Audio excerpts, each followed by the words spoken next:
ప్రపంచంలో పొడవైన జంతువు అనగానే అందరికీ గుర్తుకు వచ్చే జంతువు జిరాఫీ. కానీ జిరాఫీ యొక్క జీవనశైలి, వీటి మెడ పొడవుగా ఉండడానికి కారణం ఏంటి? ఇవి ఎందుకు అంతరించిపోయే దశకు వచ్చాయి?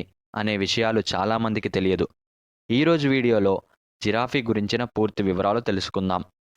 జిరాఫీ ఆఫ్రికాకు మాత్రమే పరిమితం అయిన డెక్కలున్న ఒక ఎత్తైన క్షీరదం. క్షీరదం అంటే పాలిచ్చే జంతువు అని అర్థం. ఇవి శాకాహారులు. ఒక జిరాఫీ పుట్టడానికి 400 నుండి 460 రోజుల సమయం పడుతుంది. అంటే దాదాపుగా 13 నెలల నుండి 15 నెలల సమయం. పుట్టిన గంట తర్వాత నుండే ఇవి పరిగెత్తగలవు. వీటికి 4 నుండి 6 నెలల వయసు వచ్చేంత వరకు తల్లిపాలు మాత్రమే తాగుతాయి. రోజుకు 2.5 నుండి 10 లీటర్ల వరకు పాలు తాగుతాయి.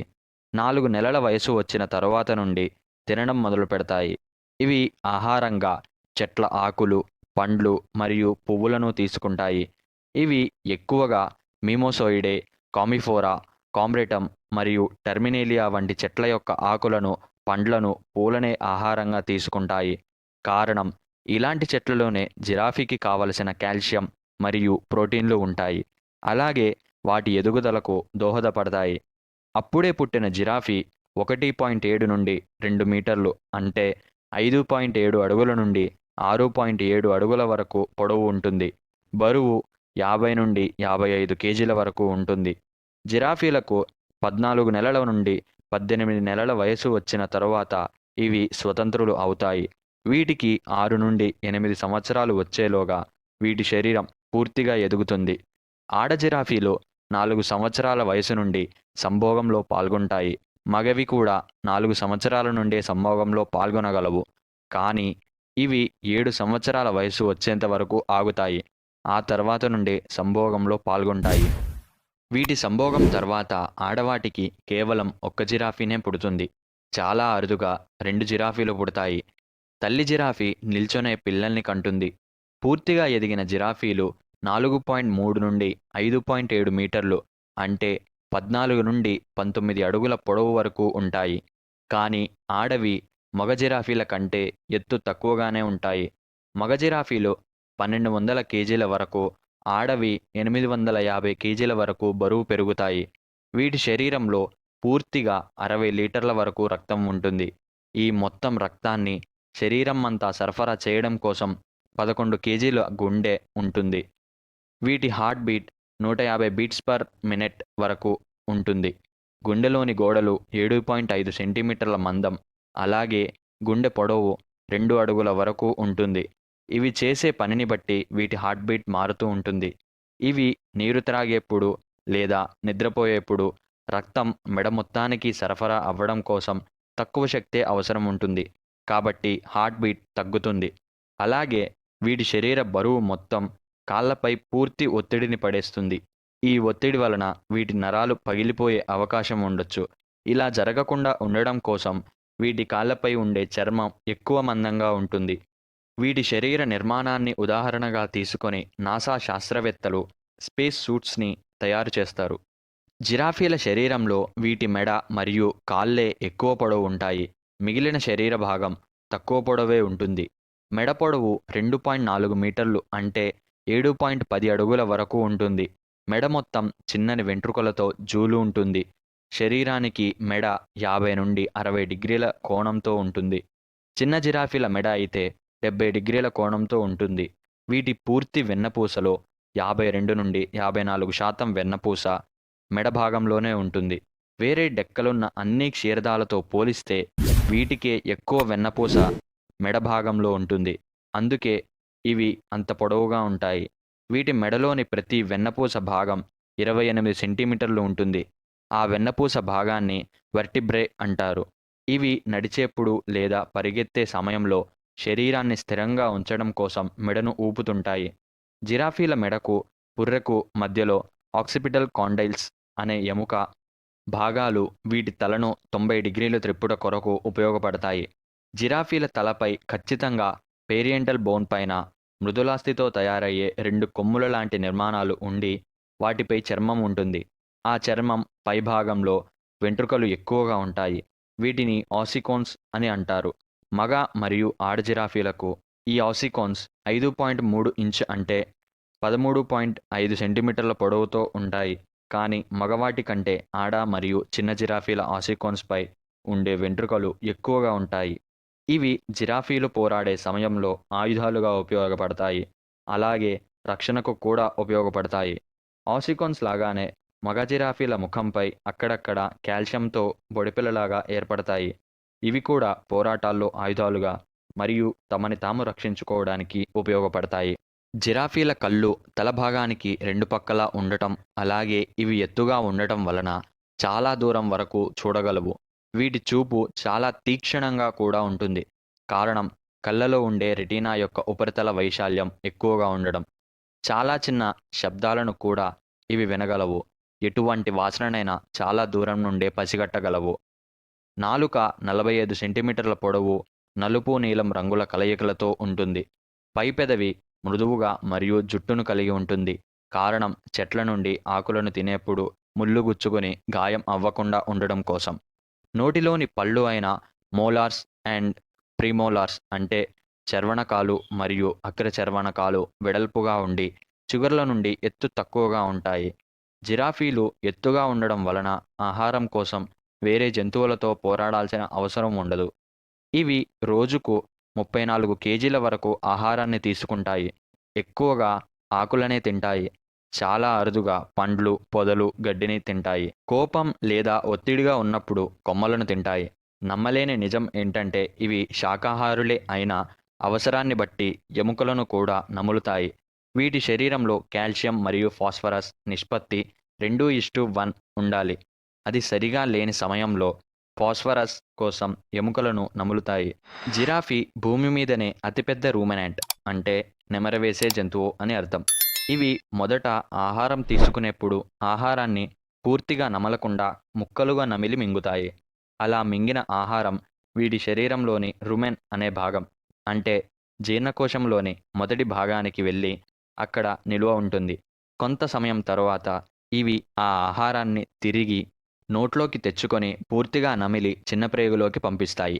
ఇలా ఆహారాన్ని తిరిగి నోట్లోకి అన్నవాహిక ద్వారా తీసుకొస్తూ ఉంటుంది. కాబట్టి వీటి అన్నవాహిక దగ్గర కండరాలు చాలా దృఢంగా ఉంటాయి. ఇవి ఎక్కువగా ఉదయము, సాయంత్రము ఆహారాన్ని తీసుకుంటాయి. మిగిలిన సమయం అంతా ఇవి ఆ ఆహారాన్ని నెమరవేస్తూ ఉంటాయి. మరో ముఖ్య విషయం ఏంటంటే మిగిలిన శాకాహార జంతువుల కంటే ఇవి కొంచెం తక్కువ ఆహారాన్ని తీసుకుంటాయి. ఎందుకంటే ఇది తీసుకునే ఆహారంలో పోషకాలు ఎక్కువగా ఉండడం వల్ల. అన్ని జంతువుల్లాగా ఇవి నీళ్లు రోజూ తాగవు. 2 రోజులు లేదా 3 రోజులకు ఒకసారి మాత్రమే నీరు తాగుతాయి. నీరు త్రాగేప్పుడు ముందు 2 కాళ్ళను ముందుకు విస్తరించి లేదా ముందు 2 కాళ్ళపై మోకరిల్లి మెడను పూర్తిగా నేలకు వంచి తాగుతాయి. ఇవి నీటిలో ఈదలేవు, కానీ తేలగలవు. వీటి పొడవాటి కాళ్ళు ఈదడంలో అసౌకర్యాన్ని కలిగిస్తాయి. అందుకే ఇవి ఈదలేవు. వీటి ప్రేగులు 70 మీటర్లు అంటే 230 అడుగుల వరకు పొడవుంటాయి. కాలేయం చిన్నదిగా, ఊపిరితిత్తులు కూడా చిన్నవిగా ఉంటాయి. జిరాఫీలు రోజుకు 4 నుండి 5 గంటలే నిద్రపోతాయి.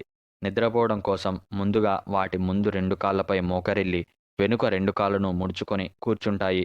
కూర్చొని వాటి మెడను కడుపుపై పెట్టి తలను వాల్చి నిద్రపోతుంది. లేచేప్పుడు ముందు 2 కాళ్ళపై మోకరిల్లి తర్వాత వెనుక 2 కాళ్ళు లేపి పూర్తిగా నిల్చుంటుంది. ఇలా లేచేప్పుడు పడిపోకుండా స్థిరత్వం కోసం మెడను ఊపుతుంటుంది. వీటి చర్మం ఎక్కువగా బూడిద అలాగే గోధుమ రంగుల్లో 20 మిల్లీమీటర్ల మందం ఉంటుంది. ఆ చర్మంపై నారింజ, గోధుమ లేదా నలుపు రంగుల్లో మచ్చలు ఉంటాయి. ఈ మచ్చల ద్వారా వీడి రక్తంలోని వేడిని విడుదల చేస్తాయి. ప్రతి జిరాఫీకి మచ్చలు వేలిముద్రలాగా వేరుగా ఉంటాయి. మగ జిరాఫీలకు వయసు పెరిగే కొద్దీ వాటి మచ్చల రంగు ముదిరిపోతుంది. వీటి చర్మంపై ఉండే వెంట్రుకల్లో దాదాపు 11 ముఖ్య సుగంధ ద్రవ్యాలు ఉంటాయి. ఇవి పరాన్నజీవుల నుండి వీటి చర్మాన్ని రక్షిస్తాయి. అలాగే చిన్న చిన్న పక్షులు జిరాఫీలపై వాలి పరాన్నజీవులను ఆహారంగా తీసుకుంటాయి. జిరాఫీలు ఎక్కువగా ఆఫ్రికాలోని సవన్నా అడవుల్లో మరియు గడ్డి భూముల్లో నివసిస్తాయి. దాదాపు వీటి 4 కాళ్ళు ఒకే పొడవు ఉంటాయి.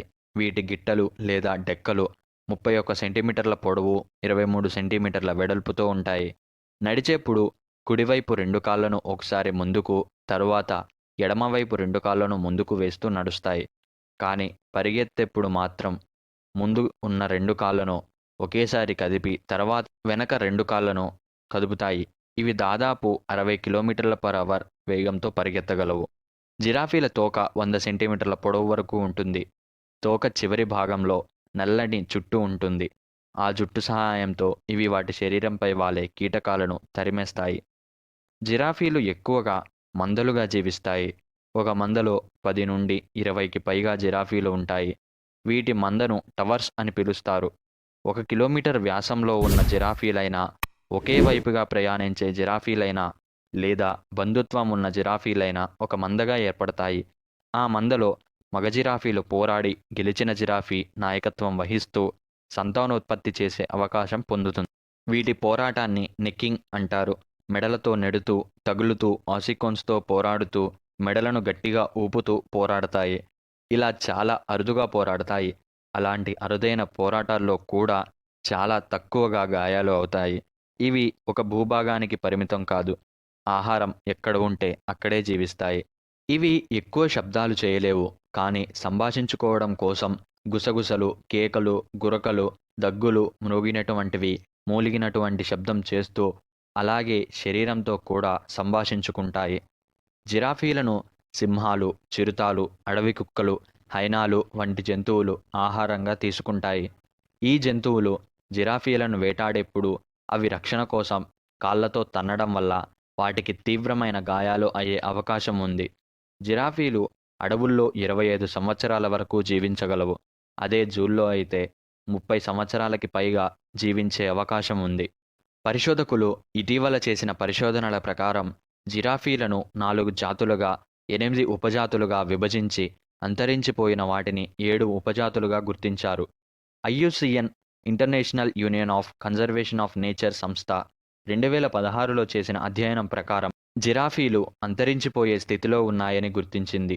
1985వ సంవత్సరంలో 1,55,000కు పైగా ఉన్న జిరాఫీలు 2016లో కేవలం 97,500కు వచ్చాయని తెలిపింది.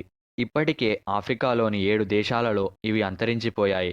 మిగిలిన దేశాల్లో కూడా ఇవి అంతరించిపోకుండా ఆఫ్రికా ప్రభుత్వం చర్యలు చేపట్టింది. ఇవి అంతరించిపోవడానికి కారణం వేట మరియు ఆవాసాల విచ్ఛిన్నం. ఇవి అంతరించిపోకుండా వీటిని కాపాడాలనే ఉద్దేశంతో ఐయుసిఎన్ సంస్థ 21 జూన్ రోజున వరల్డ్ జిరాఫీ డేగా ప్రకటించింది. ముఖ్యమైన విషయం ఏంటంటే జిరాఫీ తాంజానియా దేశం యొక్క దేశ జంతువు. దీని సైంటిఫిక్ నేమ్ జిరాఫా కామెలోపాడిలస్. ప్రస్తుతం మన భారతదేశంలో 29 జిరాఫీలు మాత్రమే ఉన్నాయని అంచనా. చాలామందికి ఆసక్తికరమైన విషయం జిరాఫీ మెడ అంత పొడవు ఎలా అయ్యింది అని. దానికి సమాధానంగా చాలామంది శాస్త్రవేత్తలు చాలా ప్రయోగాలు చేసి చాలా సిద్ధాంతాలు చెప్పారు. వాటిలో ముఖ్యమైనవి లామార్కిజం, డార్వినిజం. లామార్కిజం అంటే జీన్ బాప్టిస్ట్ లామార్క్ అనే శాస్త్రవేత్త మొదటిసారి పరిణామ క్రమాన్ని వివరిస్తూ ప్రపంచానికి థియరీ ఆఫ్ ఎవల్యూషన్ని పరిచయం చేశాడు. అందులో భాగంగా జిరాఫీల గురించి ఇలా చెప్పాడు. జిరాఫీలు కూడా ఒకప్పుడు జింకల్లా ఉండేవి.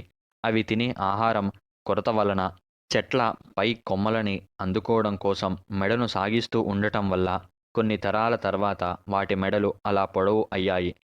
అలాగే డార్వినిజం ప్రకారం డార్విన్ సిద్ధాంతం సర్వైవల్ ఆఫ్ ది ఫిటెస్ట్.